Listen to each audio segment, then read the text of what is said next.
Welcome to Triple Threat Wrestling. You could be anywhere in the world right now, but you're here with me, your host, MVP. Not a bad episode of Raw coming off the Royal Rumble, and we're going to talk about it in what we're going to call Going in Raw. But before we do, if you're new to the channel, please hit that subscribe button. We drop wrestling content for you all the time. Now, let's get to it.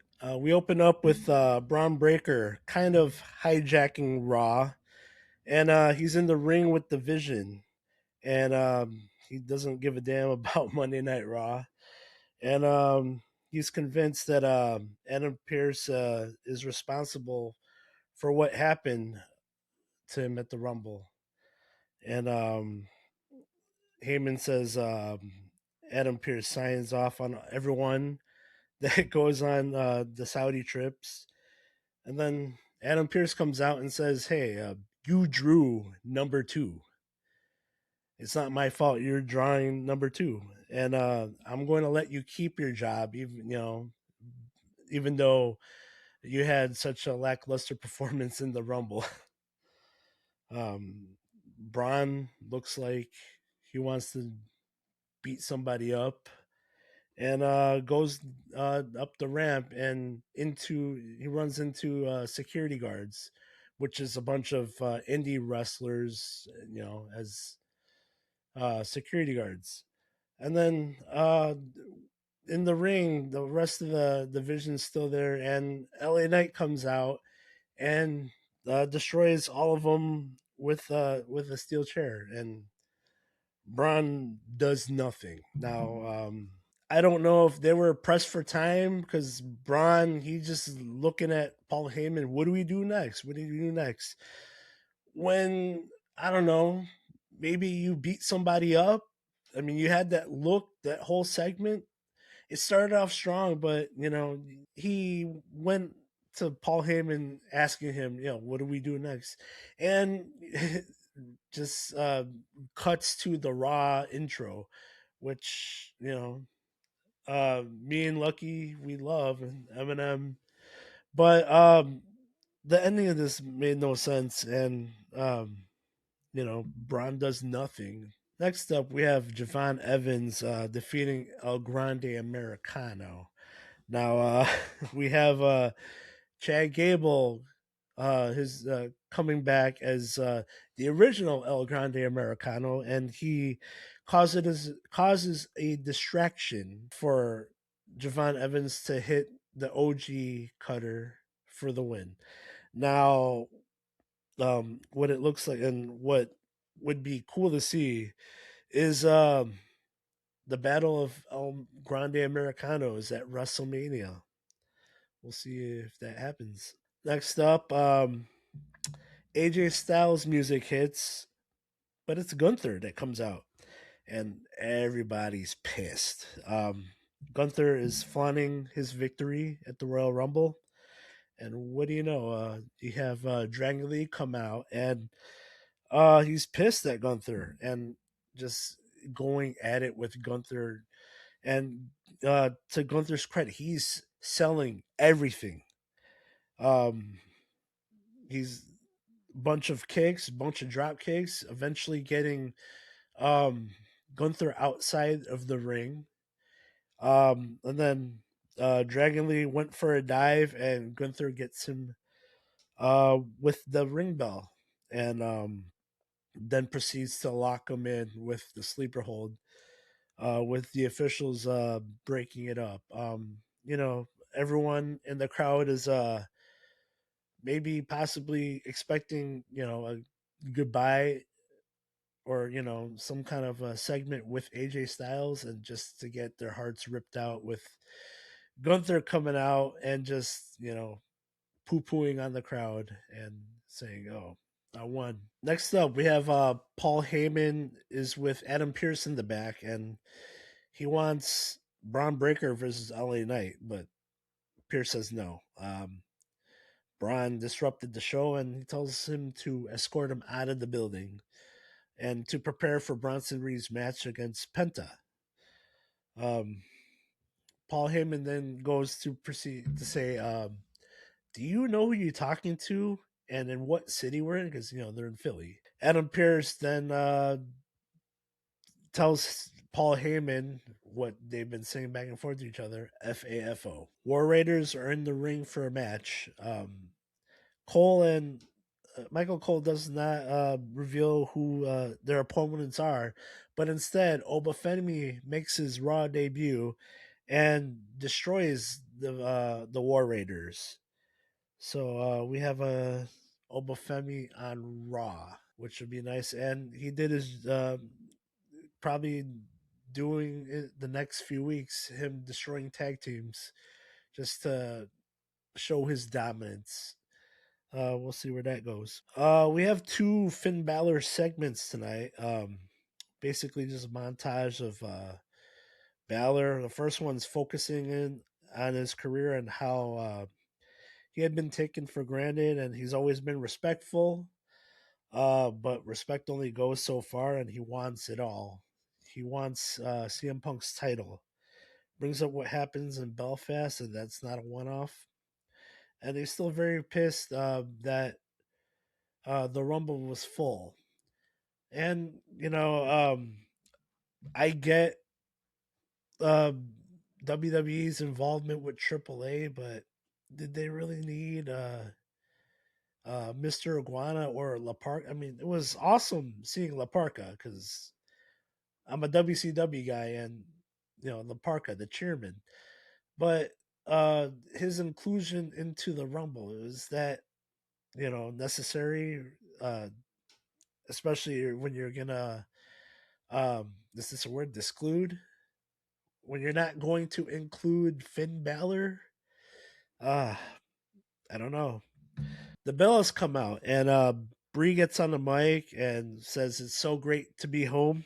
uh Starts trolling Nikki, and I don't know, we're supposed to forget that Nikki is full-blown heel, but acts like a face right now, and kind of teasing the Philly crowd, but you know, Philly is letting her have it because of her boyfriend being Cooper DeJean.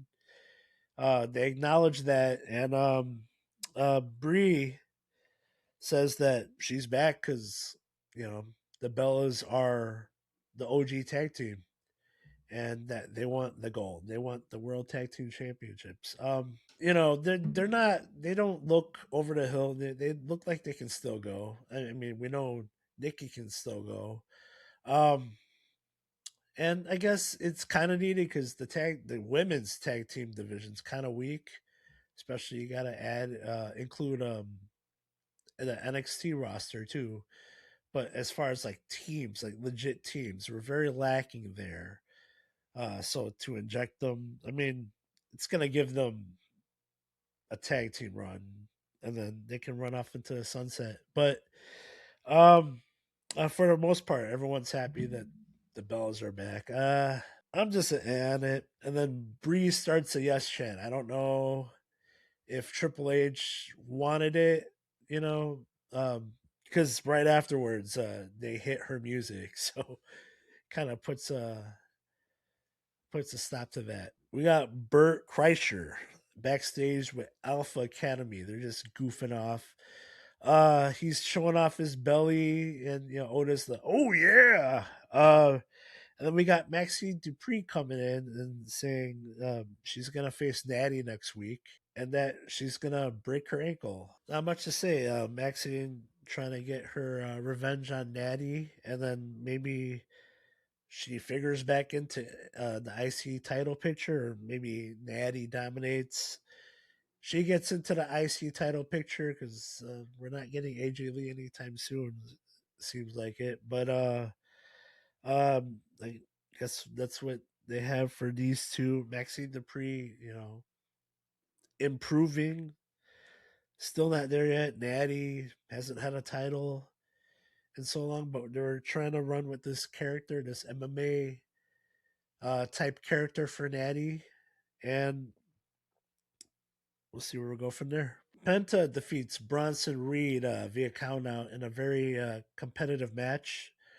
Ref gets knocked out, and Bronson hits a tsunami, goes for a pin, but there's no ref. He goes outside for a chair, and what do you know? LNA comes out and hits Bronson Reed with a BFT onto the chair. While Bronson Reed is laid out, Logan Paul chases LA Knight through the crowd. Ref miraculously gains consciousness and counts out Bronson Reed. We have a Dom Mysterio sighting. He comes out to huge cheers, even though he's still a heel. And he's healing up. The only reason he would show up in Philly is to introduce Liv as the women's Rumble winner. And Liv comes out, she to "You deserve it" chants, and she's like, "Haha, I do, yeah." um, she teases that she's gonna weigh her options, but tonight the big focus is on we're gonna crown a new women's world champion, and Raquel comes out, and she comes out looking pretty annoyed. She asks Liv what happened, and Liv says it's every woman for herself, and a win for one is a win for all in the Judgment Day. You got your title shot, and I'm going to have mine. It's a win-win. And Raquel tells Liv she wants the Judgment Day to stay in the back and stay out of her business. Oh, next we have Stephanie Vaquer versus Raquel Rodriguez for the title. Vaquer retains the title here in a very very physical Philly street fight. Stephanie Vaquer comes out to new what I think is horrible music. They went from royalty free music one to royalty free music two. I don't know. It's horrible. Um, Chairs, tables, trash cans, kendo stick, a chain, all used in the match. And Stephanie Vaquer still selling the ankle. Liv comes out to help Raquel, giving her a title. Say, use this on her. Um, you know, there's chairs in this match. There's other stuff, other weapons. Do you need help from a belt? Uh, well, Stephanie then counters this with kicking Raquel into a chair, and then kicking Liv off of the apron. Um, she's puts Raquel onto a table and then tries to go for some high risk move, and then we have Roxanne to interrupt it, but then Stephanie Vaquer counters and sends Roxanne through a table, and then we're gonna have uh, Raquel Tejana bomb Stephanie Vaquer onto the table from the top, but she reverses it into Hurricane Rana through a table, and then wins with the corkscrew splash. And then after the match, Liv comes out and hits her with her finish and lays out Stephanie and raises the title afterwards. I still think somewhere down the line, Raquel is going to defeat Stephanie Vaquer for the title, and we're gonna get a Liv versus Raquel at WrestleMania. I mean, um, Stephanie Vaquer and Liv Morgan at WrestleMania. That'd be a nice match, but I also think it'd be too easy. And I think just this dissension between the women and the Judgment Day, it's just too. They need to do this story. They do. So I think we have what 2.5 weeks until Mania, or 2.5 months till Mania. I think Raquel. There's enough time for Raquel to get this world title. Now we have Roman coming out and celebrates his Rumble win. Asks the Philly crowd who he should face: Drew McIntyre or CM Punk, and the crowd is pro Punk. So Punk comes out, but ignores Roman and looks straight into the camera and reacts to Finn Balor um, calling him out and wanting his title. All the while, Roman looking so annoyed, saying, "Hey, you just interrupted me to confront Finn Balor." And they have their back and forth in what is probably in the last couple of years the greatest promo exchange we've seen. Um, Punk bringing up Roman, what Roman said on Pat McAfee's show, saying that no one's stepping up while he's away. Compares the title reigns, and saying that Roman is following in his footsteps, and then Roman starts to cook, saying, you know, I didn't learn anything from you. I just learned what not to do. And says that the reason Punk is back is because of me. Who, when they're saying, "Oh, we're thinking about signing Punk back. What do you feel about it?" And then he also said he picked Punk not because he's the draw, not because he's on the better show, but because he hates him, and that at WrestleMania he will acknowledge him. And we end Raw on that pipe bomb by Roman Reigns. Um, if you haven't seen it, I suggest you go onto YouTube and watch it. It was, I don't know, this sold the main event at WrestleMania, and we haven't even gone through Elimination Chamber yet. So these two guys, Punk supreme on the mic. We know that Roman absolutely cooked on the mic here. So the WrestleMania main event is set. CM Punk versus Roman Reigns. And that was your Monday Night Raw post Royal Rumble. Now again, if you are new here, please subscribe. It help us out. It helps us out a lot. And in the description box, we have our link tree for all our affiliates. Um, you're gonna go buy a CM Punk hoodie. You're gonna buy Roman Reigns OTC one shirt. You can, and you should, but buy it through our links. It's not gonna cost you anything, but it's gonna help us out. So help us out. This was your inaugural episode of Going in Raw, and I'm out. I'm MVP, and you're not. See you later.